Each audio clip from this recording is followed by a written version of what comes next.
Have you ever been to a party completely overdressed? Or you thought it was a casual gathering, it turns out everyone's wearing black tie?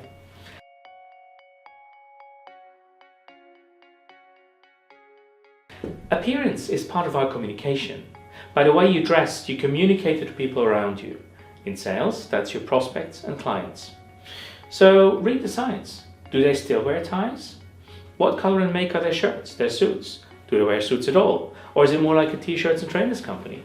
So take European banks, for example, an environment I've been selling into for the past 20 years. When I started, ties were compulsory, socks were black, and suits and jackets worn throughout the day. Women wore white or light blue blouses and moderate heels. Now the tie is gone. Shirts and blouses have become much more colourful, and so have socks. Socks are the new ties. But more importantly, there is no one way to dress anymore. As long as your shoes are clean and your suit is neat, you can even get away with a hipster beard. And that's just for the banks. So in order to dress for success, wear what your clients are wearing, take off the jacket when they do, and understand the non-verbal communication as a vital part of what it is you're doing. Successful sales. Thanks for watching this video. I hope you liked it. If you did, please click below and tell me. Also, share as much as you like and subscribe to my YouTube channel.